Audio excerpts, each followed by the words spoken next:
Hello friends, polity series में आपका स्वागत है। आज हम हमारे इस वीडियो में देखेंगे सिटीजनशिप के बारे में। जानते हैं इंडियन सिटीजनशिप के कुछ important facts. Which type of citizenship India है? इंडिया के पास कैसी नागरिकता है? तो सिंगल सिटीजनशिप, इंडिया के पास एकल नागरिकता है। The concept of Indian citizenship has taken on the basis of which country? जो इंडिया की सिटीजनशिप है, नागरिकता है, नागरिकता का सिद्धांत है, वो हमने किस कंट्री के आधार पर लिया है? तो ब्रिटेन के आधार पर लिया है। Which type of citizenship USA है? यूएसए के पास किस तरह की नागरिकता है? डुअल सिटीजनशिप है, दोहरी नागरिकता है। दोहरी नागरिकता का मतलब है कि वो अपनी स्टेट का भी नागरिक है और अपने देश का भी नागरिक है, दोनों का नागरिक है। ठीक है। Which part include the citizenship in Indian constitution? भारतीय संविधान के किस भाग में नागरिकता शामिल है? तो पार्ट 2, भाग 2 में। ठीक है। Which article of Indian constitution related to citizenship? नागरिकता के आधार पर नागरिकता से रिलेटेड कौन कौन से अनुच्छेद शामिल है? तो 5 से लेकर 11 तक, 5 to 11। Who can make law for the matter of citizenship in India? Citizenship से रिलेटेड मतलब नागरिकता से रिलेटेड कानून कौन बना सकता है इंडिया में? बना सकते हैं पार्लियामेंट। कौन? Parliament. From how many veg citizenship can be acquired in India? देखो कितनी तरह से सिटीजनशिप, इंडिया की नागरिकता को हम अपना सकते हैं, ले सकते हैं। तो 5 वेज हैं। What are those ways? कौन कौन से हैं वो दोज वेज? बाय बर्थ, जन्म से। ठीक है। जन्म से मतलब उनके पेरेंट्स भी इंडियन होनी चाहिए, इंडियन पेरेंट्स के चाइल्ड इंडियन ही होंगे। ठीक है। बाय डिसेंट, देखो जिनके एंसेस्टर इंडियन रहे हों वो कुछ मेथड से, कुछ एलिजिबिलिटी से बाय डिसेंट एक्वायर कर सकते हैं। बाय रजिस्ट्रेशन, ठीक है, रजिस्ट्रेशन करके एक्वायर कर सकते हैं।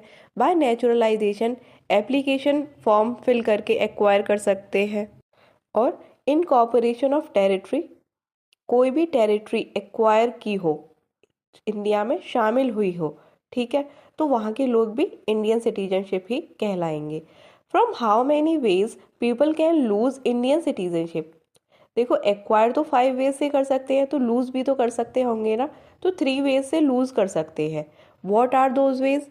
बाय रिनाउंसिएशन, कोई पीपल अनाउंस कर दे, ठीक है, रिनाउंस कर दे कि मैं सिटीजनशिप नहीं हूँ, तो रजिस्ट्रेशन फॉर्म फिल करो, रिनाउंसिएशन का हो जाओ, ठीक है, लूज कर दो इंडियन सिटीजनशिप। सेकंड क्या है? बाय टर्मिनेशन, कोई भी इंडियन सिटीजन है, ठीक है, वो किसी और कंट्री की सिटीजनशिप एक्वायर कर ले तो वो ऑटोमेटिकली इंडियन सिटीजनशिप टर्मिनेट हो जाएगी। ठीक है। और बाय डेप्राइवेशन, देखो डेप्राइवेशन क्या है? कोई भी इंडियन सिटीजनशिप एक्वायर किए हुए बैठा है जो कि फ्रॉड से ली हुई है उसने, तो वो सेंट्रल गवर्नमेंट के द्वारा डेप्राइव कर दी जाएगी, नल एंड वॉइड घोषित कर दी जाएगी। ठीक है। अब कुछ टर्म है सिटीजनशिप से रिलेटेड, देखते हैं। Person of Indian origin, a person who or whose any of his ancestor was an Indian national and who is presently holding another country citizenship. देखो उसके जो एंसेस्टर रहे होंगे वो इंडियन सिटीजन रहे होंगे, ठीक है, और फिलहाल में वो किसी और कंट्री की सिटीजनशिप एक्वायर किए हुए हैं, नागरिकता एक्वायर किए हुए हैं, तो वो कहलाएंगे पर्सन ऑफ इंडियन ऑरिजिन। ठीक है, जिनके एंसेस्टर इंडियन रहे हैं। अब ओवरसीज सिटीजन ऑफ इंडिया कौन से होते हैं? देखो ओवरसीज सिटीजन ऑफ इंडिया वो होते हैं जो कि 90 सिटीजनशिप एक्ट है 1955 का, उसमें ओवरसीज सिटीजन ऑफ इंडिया का कार्ड होल्डर का कार्ड होल्ड किए हुए हैं, ठीक है, उसके अंदर रजिस्टर है, तो वो कहलाएंगे ओवरसीज सिटीजन ऑफ इंडिया। ठीक है।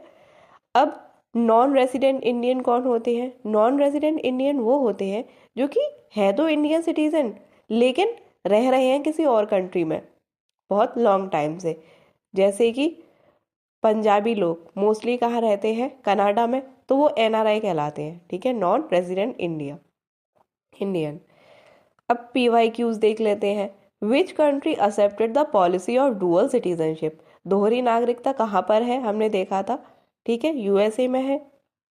सेकंड क्या है, Indian citizenship can't be obtain bye, हम कैसे एक्वायर नहीं कर सकते, ठीक है, by birth, bye naturalisation, bye absorbing any part of plant land, also deposition money in Indian bank. तो बताना है नॉट। इसका आंसर आप कमेंट बॉक्स में देना, ठीक है। If you like my video please share and subscribe my channel. Thank you.